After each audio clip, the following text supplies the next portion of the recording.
जय हिंद प्यारे दोस्तों। आज हम लोग लुसेंट बुक का इतिहास के बारे में पढ़ेंगे। जैसे कि आप लोग जानते हुए कि इतिहास का 2 क्लास हो चुका है, आज मेरा तीसरा क्लास है। तो हम लोग प्राचीन भारत के इतिहास के स्रोत के बारे में जानकारी लेंगे। जैसे कि पिछला क्लास में हम लोग आपको पढ़ाए थे कि वेद के बाद पढ़ाए थे वेदांत के बाद पढ़ाए थे पुराण और उपनिषद। तो वेद की संख्या 4 गो है, ऋग्वेद, यजुर्वेद, सामवेद, अथर्ववेद। वेदांत 6 गो है, पुराण 18 गो है, उपनिषद 108 गो।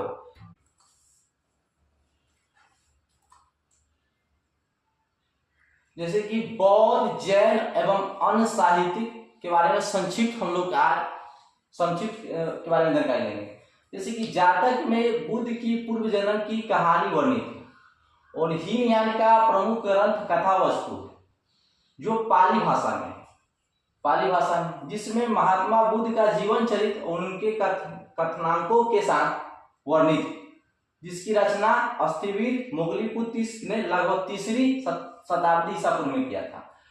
तो जो हम लोग का कथा वस्तु है, यह महात्मा बुद्ध के जीवन चरित्र के बारे में जानकारी देता है, जो बौद्ध धर्म के बारे में जानकारी देता है। और इसकी रचना जो है जो मोगलीपुत्र ने किया है, जो 3री शताब्दी ईसा पूर्व में किया है। तो हीनयान और महायान, तो बौद्ध धर्म की जो हीनयान और महायान शाखा जो है वो बौद्ध धर्म के चतुर्थ जो बौद्ध संगीति हुई थी, उसमें हीनयान और महायान 2 संप्रदाय में बट गए, जो 98 ईसा पूर्व में 98 ईस्वी में हुआ था, फर्स्ट ईस्वी में। और उसका जो अध्यक्ष था वह था वासुमित्रा और उपाध्यक्ष अश्वघोष था, और उस समय शासक जो था कनिष्क था। एक कुंडलवन कश्मीर में हुआ था। तो हम लोग उसके बारे में आगे पढ़ेंगे, बौद्ध धर्म के बारे में विशेष जानकारी लेंगे। आज संक्षिप्त है यहाँ पर। जैसे कि जैन साहित्य को आगम कहा जाता है, जैन जो साहित्य है उसको हम आगम कहा जाता है। जैन धर्म का प्रारंभिक इतिहास कल्प सूत्र को ज्ञात होता है। इसके रचयिता भद्रबाहु माने जाते हैं। कल्प सूत्र के रचयिता कौन है? भद्रबाहु। तो जैसे बौद्ध धर्म में हम लोग देखे 2 संप्रदाय बटा, वैसे जैन धर्म में भी 2 संप्रदाय बटा, जैसे कि श्वेतांबर और दिगंबर। तो उसी में जो है भद्रबाहु थे, जिसमें तीर्थंकर विशेषकर पार्श्वनाथ और महावीर स्वामी के जीवन चरित्र का वर्णन है। और पुरुषन पर्व के दौरान जैन साध्वी इसका पाठ और व्याख्या करते हैं। जैन ग्रंथ भागवती सूत्र में महावीर के जीवन कृतियों और अन्य समकालिक के साथ उनके संबंधों का विवरण मिलता है। जैसे कि आप लोग जानते हुए कि भगवती सूत्र, जैसे कि जैन धर्म के भगवती सूत्र से हमको मतलब महाजनपद के बारे में, जो 16 महाजनपद उसके बारे में जानकारी मिलती है। जैसे कि जैन ग्रंथों की रचना प्राकृत भाषा में है। जैसे बौद्ध धर्म का जो भाषा था वो पाली था और जैन धर्म का भाषा प्राकृत था।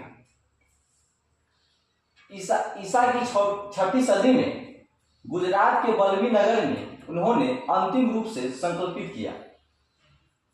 अर्थशास्त्र के लेखक चाणक्य, कौटिल्य, विष्णुगुप्त है एवं यह 15 अधिकरण और 80 प्रकरणों में विभाजित है।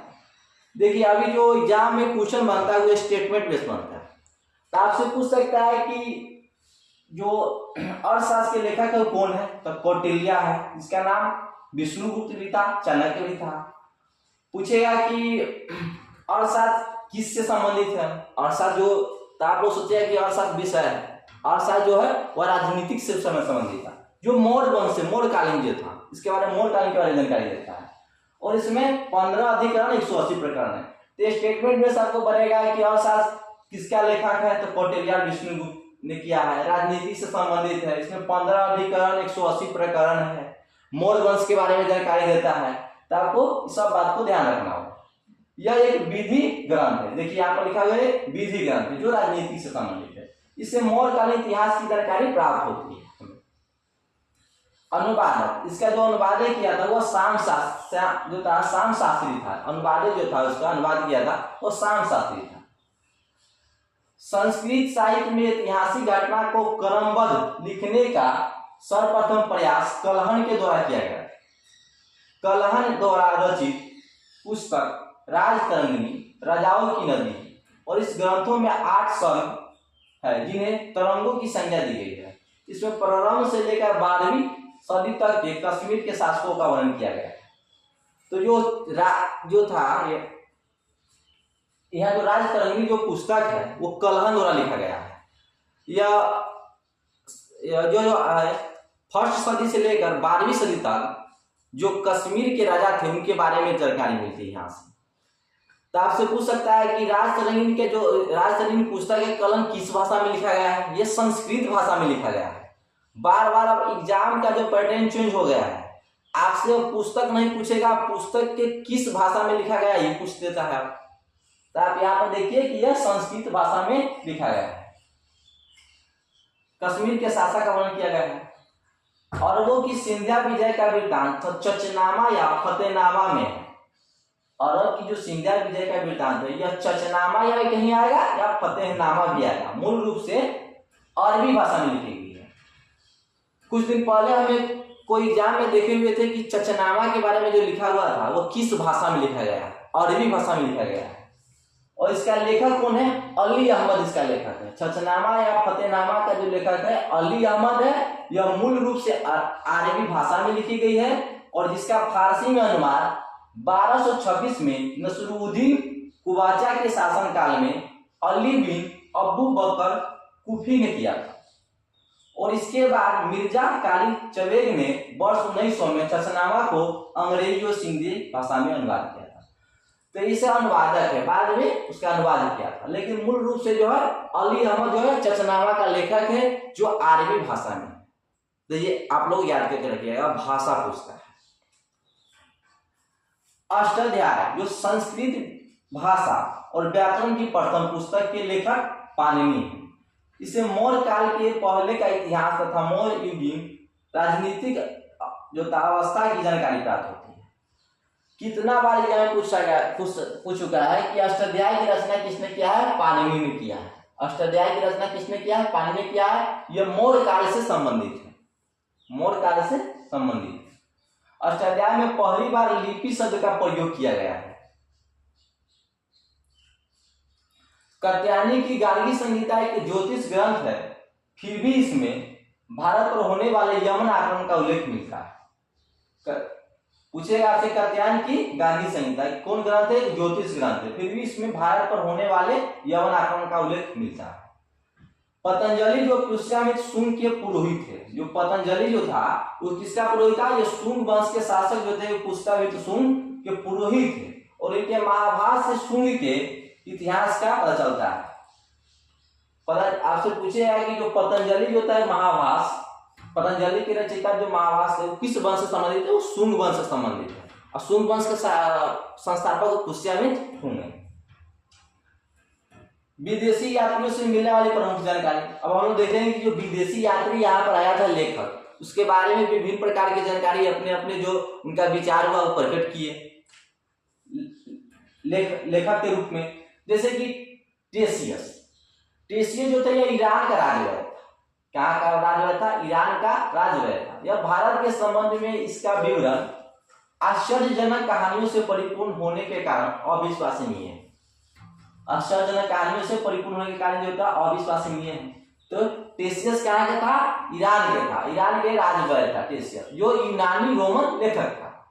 अब हम लोग पढ़ेंगे हेरोडोटस। तो इतिहास के पिता कहा जाता है, हेरोडोटस को इतिहास के पिता कहा जाता है। और इसने अपनी पुस्तक हिस्टोरिका में 5वीं सदी के ईसा पूर्व के भारत फारस ईरान के संबंधों का वर्णन किया है। जो हेरोडोटस थे, जो हेरोडोटस ये इतिहास के पिता है। हिस्टोरिका जो इनका पुस्तक है 5वीं सदी ईसा पूर्व के भारत फारस ईरान के संबंध का वर्णन किया गया है इसमें। परंतु इसका विवरण भी अनुश्रुतियों एवं प्रवाहों पर आधारित है। तो लगभग सब आदमी को पता हो कि इतिहास के पिता कौन है? हेरोडोटस। उसका पुस्तक जो है हिस्टोरिका है, जो 5वीं सदी के ईसा पूर्व की भारत फारस ईरान के संबंध पर है। सिकंदर के साथ आने वाले लेखक में नियार्कस, आनेसिक्रेटस और अरिस्टोबुलस के विवरण अधिक प्रामाणिक एवं विश्वसनीय है। आपको ये तीनों ऑप्शन में दे देगा, जैसे नियार्कस, आनेसिक्रेटस और अरिस्टोबुलस। अब पूछ देगा कि इसमें कौन जो था जो सिकंदर के लेखक नहीं था, सिकंदर के साथ आने वाला लेखक नहीं था। तो आपको तीनों बात याद रखिएगा कि नियार्कस, अनिसिक्रेटस और अरिस्टोबुलस, जो सिकंदर के साथ आने वाला लेखक था, और इनमें से जो नहीं होगा उसको अपना टिक लगा लीजिएगा। तो आप एग्जाम में पूछ चुका है कि कौन इसमें से नहीं था, तो आप लोग याद रखिएगा।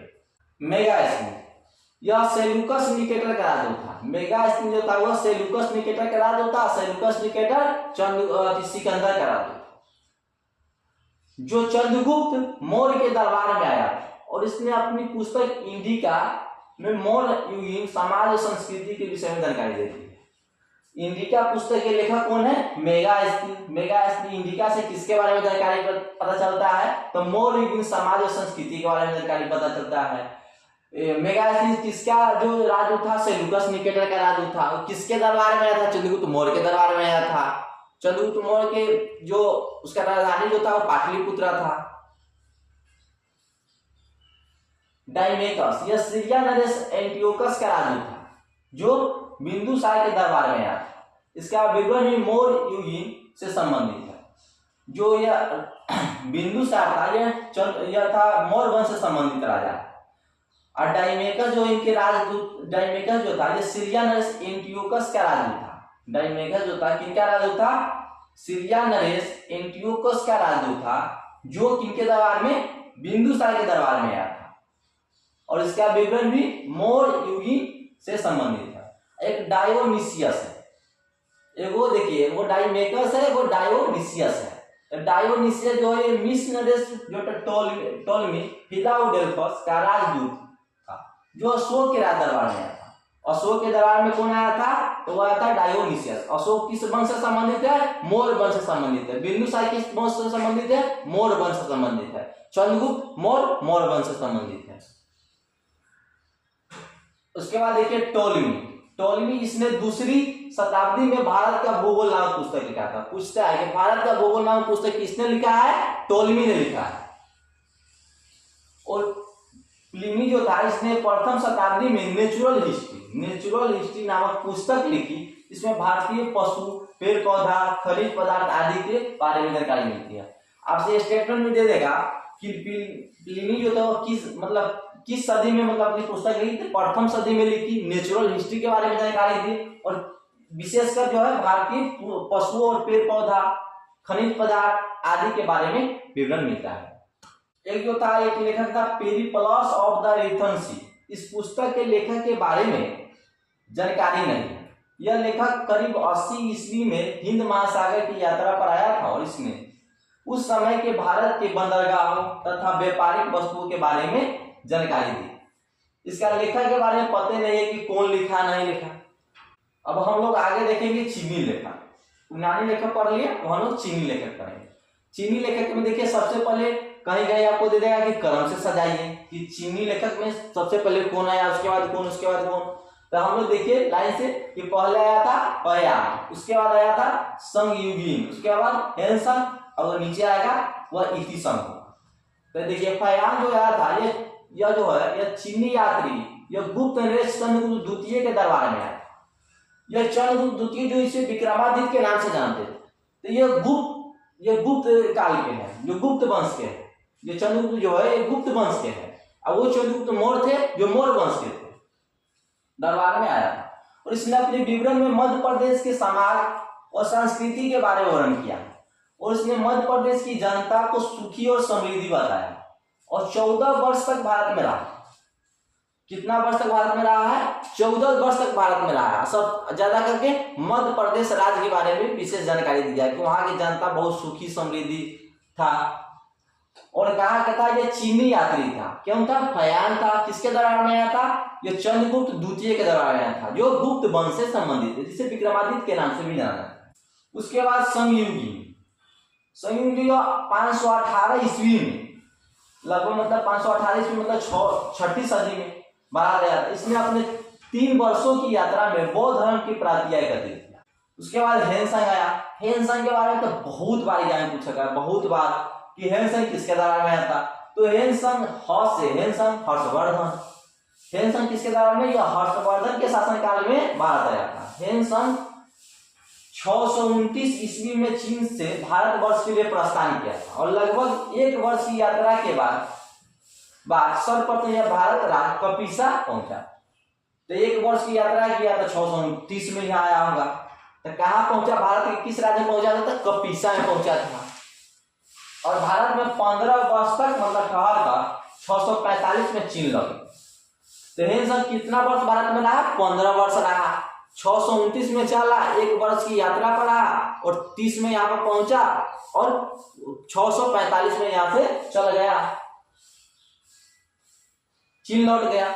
और वह बिहार में नालंदा जिला स्थित नालंदा विश्वविद्यालय में अध्ययन करने तथा भारत से बौद्ध ग्रंथों का एकत्र कर ले जाने आया था। मतलब वो जो आया था तो वो बिहार में, भारत आया। और भारत में कहाँ पर आया? बिहार में आया। बिहार में नालंदा जिला है, नालंदा जिला के विश्वविद्यालय में अध्ययन करने तथा भारत से बौद्ध ग्रंथों को एकत्र कर ले जाने आया था। हम लोग का प्राचीन में सबसे फेमस तो हम लोग का बिहार के नालंदा विश्वविद्यालय था, जहाँ पर देश विदेश से यहाँ पर लोग आते थे, शिक्षा ग्रहण करते थे। इसको बख्तियार खिलजी ने इसको ध्वस्त कर दिया, जला दिया। नहीं तो आज नालंदा विश्वविद्यालय बिहार के महान विश्वविद्यालय में एक रहता। तो आप लोग बताइए कि नालंदा विश्वविद्यालय को यूनेस्को में कब घोषित किया गया? कमेंट करके आप लोग बताइएगा कि नालंदा विश्वविद्यालय को यूनेस्को में कब घोषित किया गया। अगर आप लोग का जानकारी होगा तो कमेंट करिए, हम बता देते हैं कि नालंदा विश्वविद्यालय को 2016 में यूनेस्को में शामिल किया गया। इसका विवरण जो है, इसका विवरण जो सीयू की नामक पुस्तक जो है प्रसिद्ध है, जो सीयू की नामक जो है वो हेनसन की पुस्तक, इसमें यात्रा वृत्तांत है इनका। और इसमें 180 देशों का विवरण भी मिलता है। इसने हर्षकालीन समाज, धर्म और राजनीति के बारे में वर्णन किया। और इसके अनुसार सिंधिया का राजा शूद्र था। सिंधिया का राजा कौन था? शूद्र था। हेनसन ने बुद्ध की प्रतिमा के साथ साथ सूर्य और शिव की प्रतिमा का भी पूजन किया। हेनसन जो था वो बुद्ध की प्रतिमा के साथ साथ सूर्य और शिव की प्रतिमा का भी वर्णन किया। तो हेनसन का किसके दरबार में आया था? तो हर्षवर्धन के दरबार में आया था। हेनसन का जो पुस्तक यात्रा वृत्तांत सीयू में है, कहाँ पर आया था? नालंदा विश्वविद्यालय में आया था, बौद्ध दर्शन करने और यहाँ पर ज्ञान प्राप्ति करने आया था। तो कहाँ के यात्री था? चीनी यात्री था। हेनसन चीनी यात्री था। आगे बढ़ाइए सर। बस हेनसन के अध्ययनों के समय, हेनसन जब अध्ययन कर रहा था उस समय नालंदा विश्वविद्यालय के कुलपति आचार्य सिलभद्रा थे। यह विश्वविद्यालय बौद्ध दर्शन के लिए प्रसिद्ध थे। जब यहाँ पर हेनसन आया तो नालंदा विश्वविद्यालय में, तो कोई ना कोई उसका प्रिंसिपल होता है, कोई ना कोई विद्यालय का, तो उस समय आचार्य बोला जाता था। तो आचार्य कौन था? तो वह सिलभद्रा थे। ये कहाँ के थे? ये बंगाल के थे। आप लोग जाइएगा तो 2023 में बहाली आया 21,391 में। जो अक्टूबर का एग्जाम हुआ था, 1 अक्टूबर को जो कैंसिल हो गया, क्वेश्चन लीक हो गया था, इसका आंसर कैंसिल हो गया था, उसमें एक क्वेश्चन पूछा गया था कि सिलभद्रा जो थे, मतलब जो सिलभद्र के बारे में पूछा था कि हेनसन के अध्ययन के समय नालंदा विश्वविद्यालय के कुलपति कौन थे? तो ऑप्शन में यही था कि सिलभद्रा, जो बंगाल के थे। वहां पर पूछ चुका है बिहार पुलिस में। तो आप लोग ध्यान दीजिए कि फिर मध्य निरीक्षक का एग्जाम होने वाला, मतलब 4 या 6 सीट में होगा, कोई ना कोई सीट में पूछिए लगा। ईतीसन, यह 7वीं सदी में के अंत में भारत आया था और उसने अपने विवरण में नालंदा विश्वविद्यालय और विक्रमशिला विश्वविद्यालय तथा अपने समय के भारत का वर्णन किया है। ईतीसन जो आया था वो 7वीं सदी में भारत आया था। कहाँ पर आया था? नालंदा विश्वविद्यालय और विक्रमशिला विश्वविद्यालय में आया था। तो आप लोग बताइएगा कि विक्रमशिला विश्वविद्यालय बिहार के किस जिले में है? कमेंट करके आप लोग बताइएगा। अरबी लेखक, अब हम लोग पढ़ेंगे अरबी लेखक, जैसे कि अलबरूनी या मोहम्मद गजनवी के साथ भारत आया था। और अलबरूनी ख्वारिज तथा खीवी आधुनिक जो अभी देश का नाम है तुर्कमेनिस्तान का रहने वाला था। कौन? अलबरूनी। और यह मोहम्मद गजनवी के साथ आया था। तो आप लोग को याद होगा कि जो सोमनाथ मंदिर का जो लूटा था यही मोहम्मद गजनवी थे, जो 1025 में भारत पर 17 बार आक्रमण किया था। यही मोहम्मद गजनवी है जिसके साथ अलबरूनी आया था। और अरबी में लिखी गई इनकी जो पुस्तक है, तो आपसे पूछ सकता है कि जो अलबरूनी का जो पुस्तक है, जो पुस्तक की किताब हिंद तहकीके हिंद भारत की खोजी किस भाषा में है, तो यह अरबी भाषा में लिखी गई है। आप लोग को बार बार हम पढ़ा रहे हैं कि जो भाषा पर ध्यान दीजिए कि कौन पुस्तक किस भाषा में लिखा गया है। क्या है कि अब लेखक और मतलब पुस्तक के बारे में बहुत कम पूछ रहा है, अब क्वेश्चन का स्टैंडर्ड अलग हो रहा है, तो अब आपसे भाषा के बारे में पूछेगा। और आज भी इतिहासकारों के लिए एक महत्वपूर्ण स्रोत है। यह एक विस्तृत ग्रंथ है जो धर्म और दर्शन, त्योहार, खगोल विज्ञान, कीमिया, रीति रिवाज, प्रथाओं, सामाजिक जीवन, भारतौल तथा मापन विधियां, मूर्ति कला, कानून और मापतंत्र विज्ञान आदि विषय के आधार पर 80 अध्यायों में विभाजित किया है। इसमें राजपूत कालीन समाज, धर्म, रीति रिवाज, राजनीतिक आदि पर सुंदर प्रकाश डाला गया है पुस्तक में। तो इनका पुस्तक है किताबुल हिंद या तहकीके हिंद या भारत की खोज। तीनों नाम मतलब आपको मिल सकता है। ये कौन है? तो अल-बरूनी ने लिखा था। किसके साथ, किसके समय आया था? मोहम्मद गजनवी के साथ भारत आया था। किस भाषा में लिखा गया है? तो अरबी भाषा में लिखा गया है। ये कहाँ का रहने वाला था? तो ख्वारिज में किबी नहीं रहेगा, तुर्कमेनिस्तान भी रहेगा। इब्न बतूता इसके द्वारा अरबी भाषा में लिखा गया यात्रा वृत्तांत, इसे रेहला कहा जाता है। इनका पुस्तक जो है रेहला, इनका पुस्तक है इब्न बतूता का पुस्तक है रेहला। किस सदी का है? 14वीं शताब्दी में भारतीय उपमहाद्वीप के सामाजिक और सांस्कृतिक जीवन के विषय में बहुत ही प्रचुर तथा सबसे रोचक जानकारी देता है। यह भारत पहुंचा था दिल्ली में 1333 में। दिल्ली पहुंचने पर इसकी विविधता से प्रभावित होकर सुल्तान मोहम्मद बिन तुगलक ने उसे दिल्ली का काजी या न्यायाधीश नियुक्त किया था। तो ये दिल्ली जो सुल्तानत था वह किसमें? तुगलक वंश के मोहम्मद बिन तुगलक के शासनकाल में इब्न बतूता भारत आया दिल्ली में और 1333 में पहुंचा था। अभी हाल ही में पूछा था कि इब्न बतूता किस सदी में आया था। बहुत बच्चा ने 1333 देके 13वीं सदी में आ दिया, लेकिन 14वीं सदी सही होगा। देखिए यहाँ पर लिखा हुआ है कि 14वीं सदी में भारतीय उपमहाद्वीप के सामाजिक और सांस्कृतिक जीवन के विषय में बहुत ही प्रचुर तथा सबसे रोचक जानकारी मिलता है। ये जो है 14वीं सदी आपको बिहार दरोगा के मेंस में पूछा गया है कि इब्न बतूता किस सदी में आया था। हमको जहां तक याद है 1333 में दिल्ली पहुंचा था। तो इब्न बतूता कहाँ का रहने वाला था? ये मोरक्को देश के रहने वाला था। इनका पुस्तक जो है वह रेहला है। किस भाषा में? अरबी भाषा में। किनके दरबार में आया था? तो मोहम्मद बिन तुगलक के दरबार में आया था। कब आया था? 1333 में आया था। कहाँ पर आया था? दिल्ली में आया था। अब इसे बेसिक क्वेश्चन क्या बनेगा? 14वीं सदी में आया था। बस आप लोग इतना याद करके रखिएगा, आगे बढ़िए सर। अन्य लेखक जो है दो, जैसे कि तारानाथ, यह एक तिब्बती लेखक था। इसने कंगयूर और तंगयूर नामक ग्रंथ की रचना किया और इसमें भारतीय इतिहास के बारे में जानकारी मिलती है। तो याद करके रखिएगा कंगयूर और तंगयूर किनका है? तो वह तारानाथ। एक मार्को पोलो जाता है 13वीं शताब्दी के अंत में पांड्या देश की यात्रा पर आया था और इसका विवरण पांड्या इतिहास के अध्ययनों के लिए उपयोगी होता है। मार्को पोलो किस देश की यात्रा पर आया था? पांड्या देश की यात्रा पर आया था। 13वीं सदी में आया था। अब हम लोग पढ़ेंगे पुरातत्व संबंधित साक्ष्य से मिलने वाली जानकारी। जो पुरातत्व संबंधित साक्ष्य से मिलने वाली जानकारी, भारतीय पुरातत्व शास्त्र का पितामह, फादर ऑफ इंडियन एरोलॉजी, जो सर अलेक्जेंडर कनिंघम को कहा जाता है। सर अलेक्जेंडर कनिंघम को क्या कहते हैं? पुरातात्विक शास्त्र का पिता भी कहते हैं। इसका स्थापना जो होता है 1861 में होता है। मुख्यालय कहाँ पर है इसका? दिल्ली में है। पुरातात्विक शास्त्र का मुख्यालय कहाँ पर है? दिल्ली में है। इसका स्थापना या खोज जो 1861 में। ये आपसे पूछेगा एग्जाम में, पूछ रहा है स्टेटमेंट में बना के कि पुरातात्विक शास्त्र जो पुरातात्विक शास्त्र किस मतलब मंत्रालय के अंतर्गत आता है। बहुत बार मतलब अभी जो दरोगा के स्टेटमेंट बस क्वेश्चन पूछा था, बहुत मतलब क्वेश्चन पूछा था किस मंत्रालय के अंतर्गत आता है। जैसे कि आप लोग जानते हैं कि हम लोग का जल जीवन हरियाली जो चल रहा है, तो पूछ जाए कि किस मंत्रालय के अंतर्गत आया था। बहुत लोग जो है जल संसाधन मंत्रालय मारा, बहुत जगह पर्यावरण मारा, लेकिन उसका ओरिजिनल जो है ना सही आंसर होगा कि ग्रामीण मंत्रालय के अंतर्गत आता है। तो ऐसा ही देख लीजिए कि आप याद करके रखिएगा कि पुरातत्व संबंधित शास्त्र जो है, पुरातत्व शास्त्र वह किस मंत्रालय के अंतर्गत आता है? या संस्कृति मंत्रालय के अंतर्गत आता है। क्या है कि संस्कृति मंत्रालय के अंदर जो धरोहर होता है हम लोग का, उसका जो है संरक्षण देना। अलेक्जेंडर री, H लुमहर्ट, रॉबर्ट सेवेल, जेम्स वर्गर, वाल्टर इलियट, ये सभी भारत के पुरातत्व स्थलों से उत्खनन से संबंधित ये जो है इस सब खोजकर्ता के नाम है। इन लोगों ने जो था भुट्टी पोर्लू, घंटाशाला जो आंध्र प्रदेश में पड़ता है, अमरावती भी आंध्र प्रदेश में पड़ता है, आदि स्थलों की खुदाई किया था।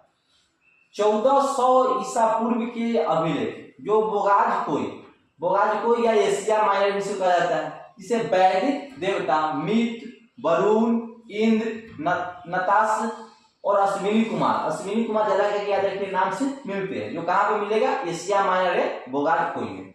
आगे से पढ़ाइए सर। उसका देखिएगा मध्य भारत में भागवत धर्म, देखिए यही क्वेश्चन से पूछ देता है, छुपा क्वेश्चन कि पूछेगा कि मध्य भारत में भागवत जो धर्म था वह वैष्णव संप्रदाय को मानते, विकसित होने के प्रमाण तक्षशिला के इंडो ग्रीक राजा, तक्षशिला का जो राजा था इंडो ग्रीक राजा अंतोलिखित का राजदूत जो हेलियोडोरस था। अंतोलिखित का राजदूत कौन था, हेलियोडोरस, के बेसर या विदिशा स्तंभ लेख से प्राप्त होता है। तब से भागवत धर्म की जानकारी किस स्तंभ लेख से प्राप्त होता है, गरुड़ स्तंभ लेख से प्राप्त होता है।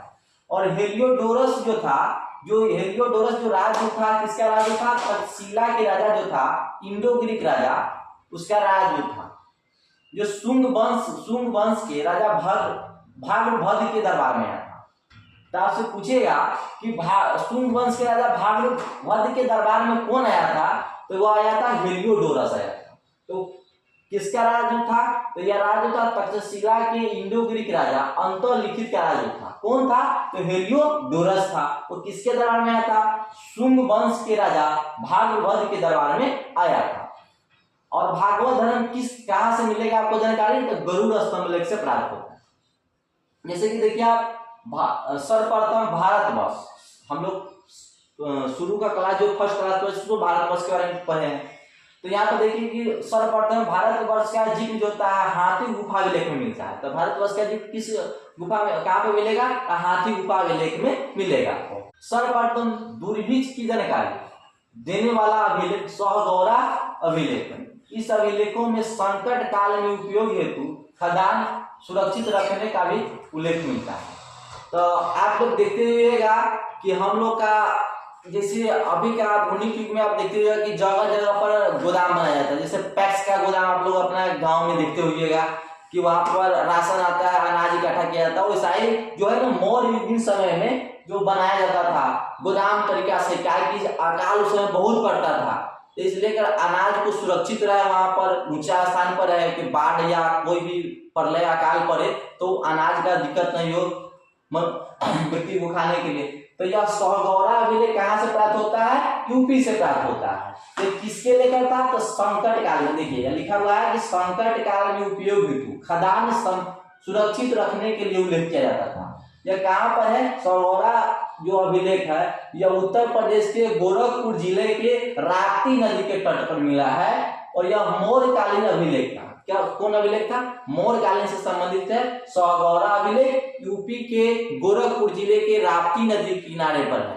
तो आप लोग अच्छे से समझ चुके हैं कि सहगौरा अभिलेख किस चीज से संबंधित है, तो खदान को सुरक्षित करने के लिए गोदाम तरीके से था।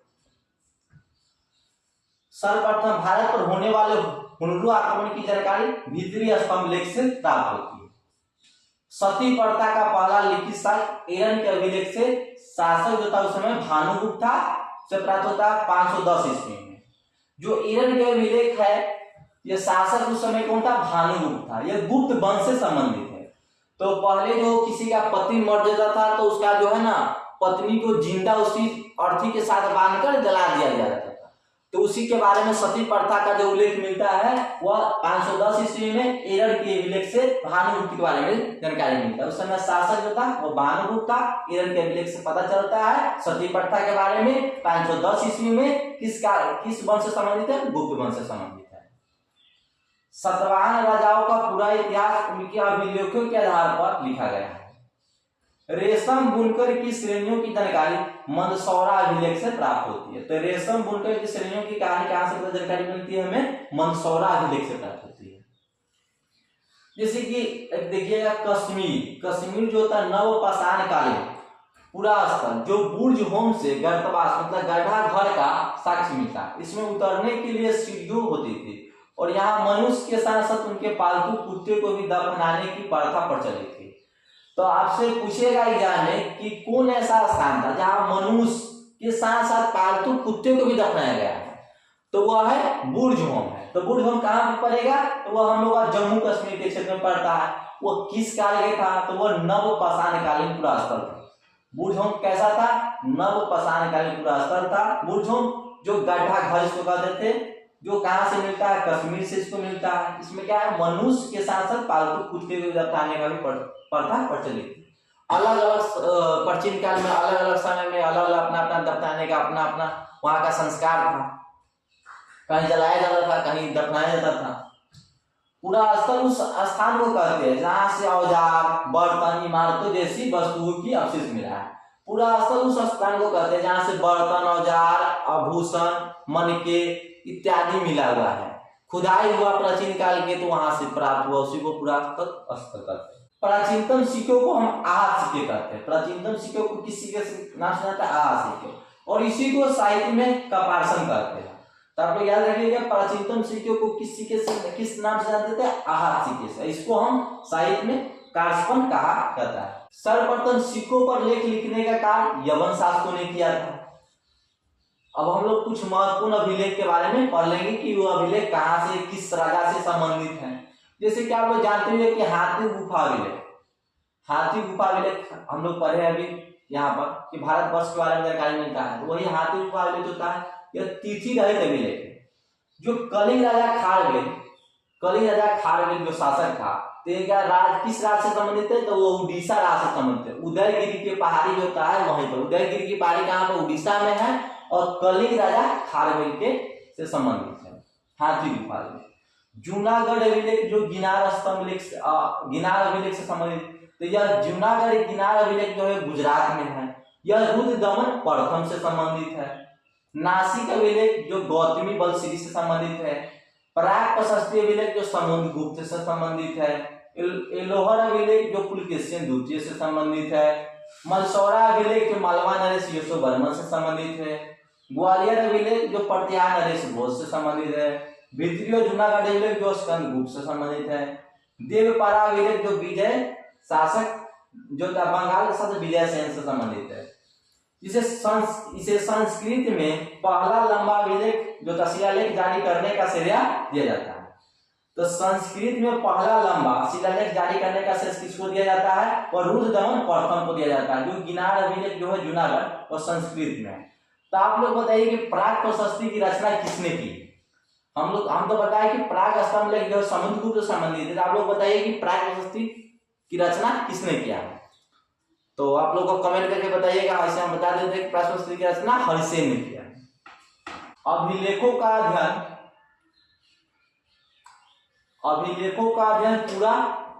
पूरा लेखन शास्त्र या एपिग्राफी कहलाता है। तो अभिलेख के बारे में हम लोग पढ़े हैं। तो अभिलेख का अध्ययन क्या कहलाता है, किसी चीज के बारे में जानकारी लेना पढ़ना अध्ययन कहलाता है। तो उसके अध्ययन के बारे में बताता है कि तो अभिलेख का अध्ययन होता है पूरा लेखन। जो हिंदी में बताएगा कहीं कहीं लिखा हुआ तो पूरा लेखन शास्त्र होगा, पूरा लेख शास्त्र, और इंग्लिश में होगा एपिग्राफी। तो आप लोग जो है ना, ये अगर नहीं समझ में आएगा पूरा लेख शास्त्र तो इंग्लिश वाला देख लीजिएगा ऑप्शन, क्या है कि हर एग्जाम में इंग्लिश लिखा होता है, तो एपिग्राफी वहां पर देख लीजिएगा। तो अभिलेख का अध्ययन क्या कहलाता है, एपिग्राफी कहलाता है। और इनकी तथा दूसरी पुराने दस्तावेजों को प्राचीन तिथि के अध्ययन को पूरा लिपि शास्त्र कहते हैं। और सबसे अधिक अभिलेख मैसूर में प्रमुख जो था पूरा लेख शास्त्री के कार्यालय में संग्रहित। आरंभिक अभिलेख प्राकृत भाषा में, और सबसे पुराने अभिलेख हड़प्पा संस्कृति की मोहरों से मिलती है, जो पढ़े नहीं जा सकते हैं। हड़प्पा का जो आप लोग आगे पढ़िएगा, हड़प्पा चैप्टर सिंधु घाटी सभ्यता, तो हड़प्पा सभ्यता में लिखा हुआ था, वहां का जो लिपि लिखा हुआ है, लेकिन हम लोग उस लिपि को पढ़ नहीं पाते थे। क्या है कि वो भाषा कुछ अलग तरीका से था जो हम लोग पढ़ नहीं थे। उसको प्राग ऐतिहासिक काल कहते हैं, क्योंकि उस भाषा को तो लिखा गया है लेकिन हम लोग पढ़ नहीं पाते थे। अभिलेखों में संस्कृत भाषा ईसा की दूसरी सदी से मिलने लगती है और चौथी और पश्चिमी सदी में इसका सर्वत्र व्यापक प्रयोग होने लगा। अभिलेखों में प्रादेशिक भाषा का प्रयोग 9वीं-10वीं सदी में होने लगा। मौर्योत्तर और गुप्त काल के अभिलेख, अधिकांश अभिलेख कार्पस इंसिक्रियोसम इंडिकारम नामक ग्रंथमाला में जो था संकलित करके प्रकाशित किया गया। समुद्रगुप्त की बीना बजाती हुई मुद्रा वाले सिक्के से उनके संगीत प्रेमी होने का प्रमाण मिलता है। जो समुद्रगुप्त जो था ना गुप्त वंश के, तो उनका जो बीना बजाते हुए सिक्का जो है उनको संगीत प्रेमी होने का प्रमाण देता है। जो सिक्के पर बीना बजाता फोटो होता है इनका। अरिकमेडु जो पांडिचेरी, अरिकमेडु कहाँ पर पड़ता है? पांडिचेरी के निकट पड़ता है। जो रोमन सिक्के प्राप्त हुए, यहाँ से रोमन सिक्के प्राप्त हुए हैं। सबसे पहले भारत के संबंध बर्मा, जो स्वर्ण भूमि वर्तमान में सो म्यांमार कहते हैं। बर्मा को क्या कहते थे पहले? म्यांमार को पहले बर्मा कहते थे, अब उसका आधुनिक नाम म्यांमार हो गया। मलाया और स्वर्णद्वीप कंबोडिया का कंबोज और जावा को यवद्वीप से स्थापित हुए थे। तो आप लोग बताइए कि बर्मा जो म्यांमार है उसको भारत से कब अलग किया गया था? बर्मा जो म्यांमार उसको कब भारत से अलग किया गया था? तो 1935 के अधिनियम 1935 के अधिनियम 1 अप्रैल 1937 को ब्रिटिश भारत से बर्मा म्यांमार को अलग किया गया। तो हम लोग आगे जो है ना कल जो है चौथा क्लास होगा, उसमें प्रागैतिहासिक काल के बारे में पढ़ेंगे। तो आज का सेशन आप लोगों को कैसा लगा? आप लोग कमेंट करके अपना सुविचार प्रकट कीजिएगा और लाइक शेयर कीजिएगा। जय हिंद, जय भारत, धन्यवाद।